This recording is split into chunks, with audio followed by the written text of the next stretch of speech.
अगर आपको पूरी पृथ्वी का राजा बना दिया जाए, अथाह धन, असीम शक्ति, अपार सम्मान, सब कुछ मिल जाए, लेकिन उसकी कीमत हो अपने गुरु का रक्त, अपने परिवार का विनाश, अपने प्रियजनों की मृत्यु, क्या आप ऐसी जीत स्वीकार करेंगे?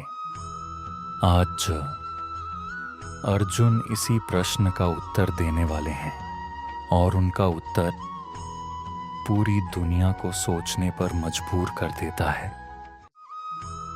एतान हन्तुमिच्छामि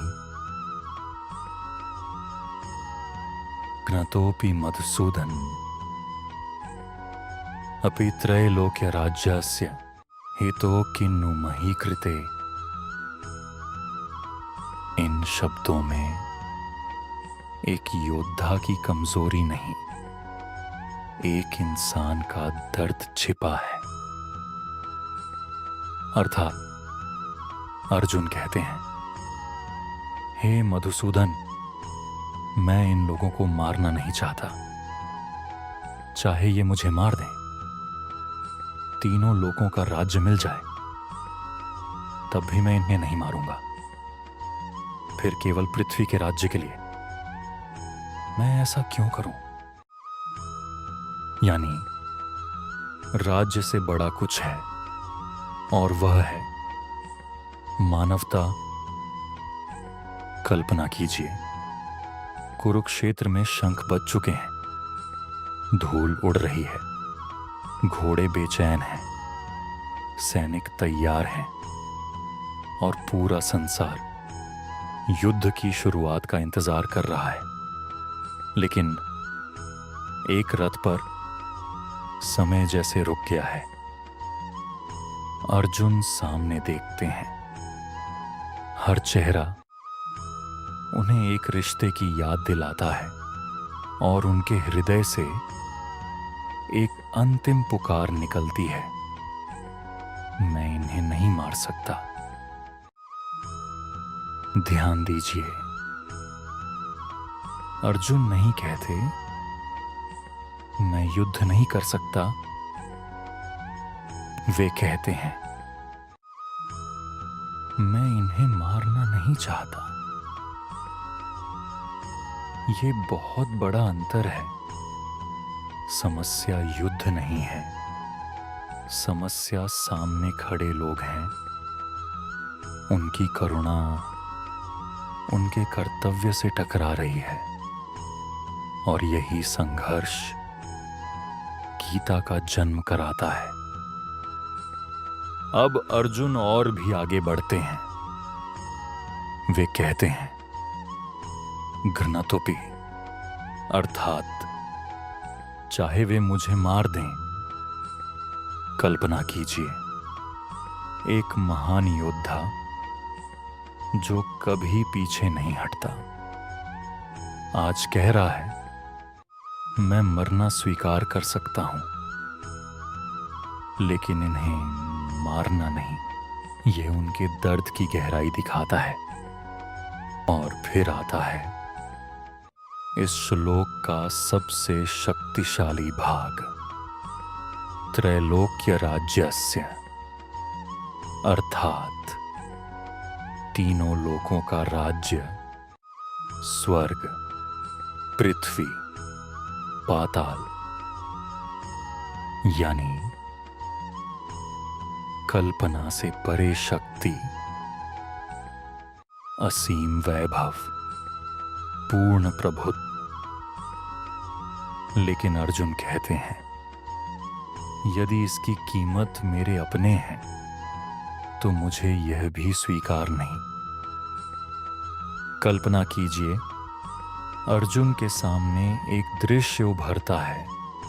स्वर्णिम महल, विशाल साम्राज्य, असंख्य लोग उनका जय घोष कर रहे हैं। वे तीनों लोकों के सम्राट हैं। लेकिन धीरे धीरे वह दृश्य बदलने लगता है। महल खाली हो जाते हैं, जय घोष मौन में बदल जाता है और वहां उनके प्रियजन नहीं है, भीष्म नहीं, द्रोण नहीं, परिवार नहीं। और उसी क्षण तीनों लोकों का राज्य भी उन्हें व्यर्थ लगने लगता है। आज भी लोग सफलता के लिए रिश्ते खो देते हैं, स्वास्थ्य खो देते हैं, शांति खो देते हैं, और फिर जब सब कुछ मिल जाता है तो महसूस होता है कि सबसे मूल्यवान चीज रास्ते में छूट गई। अर्जुन भी उसी सत्य को महसूस कर रहे हैं। तो दोस्तों, यह श्लोक 35 एतान्न हन्तुमिच्छामि घ्नतोऽपि मधुसूदन अपि त्रैलोक्य राज्यस्य हेतो किं नु मही कृते। यहाँ श्री कृष्ण हमें यह सिखाना चाहते हैं कि जीवन में लक्ष्य बनाइए, सफलता प्राप्त कीजिए, ऊंचाइयां छूइए, लेकिन कभी भी ऐसी जीत मत चुनिए जो आपकी आत्मा को हारने पर मजबूर कर दे। सच्ची विजय केवल बाहरी नहीं होती, वह भीतर भी शांति देती है। आज अर्जुन ने घोषणा कर दी कि उन्हें केवल पृथ्वी का राज्य नहीं, तीनों लोकों का राज्य भी स्वीकार नहीं, यदि उसकी कीमत उनके प्रियजन है। उनकी करुणा अब अपने चरम पर पहुंच चुकी है। लेकिन क्या करुणा हमेशा सही निर्णय देती है? यही प्रश्न भगवान श्री कृष्ण के दिव्य उपदेश का द्वार खोलने वाला है। और अगले श्लोक में अर्जुन बताएंगे कि धृतराष्ट्र के पुत्रों को मारने से उन्हें सुख क्यों नहीं मिलेगा।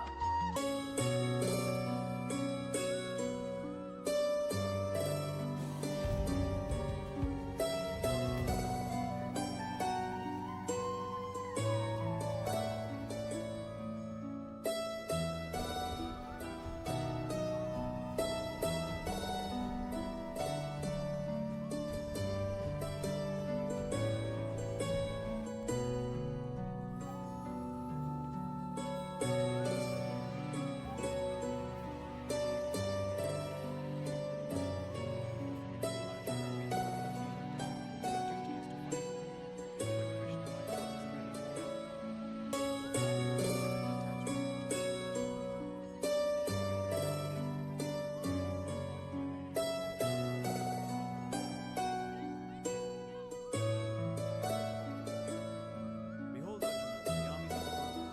O Krishna, I see the warriors arrayed for battle. This is the field of Dharma. Your duty awaits. I am ready, guided by you.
अगर आप भी मानते हैं कि धर्म का ज्ञान हर इंसान तक पहुंचना चाहिए, तो इस वीडियो को लाइक करें, शेयर करें और धर्म का ज्ञान बाय ब्रजवासी को अभी सब्सक्राइब करें। देखते हैं कितने लोग इस मिशन का हिस्सा बनते हैं।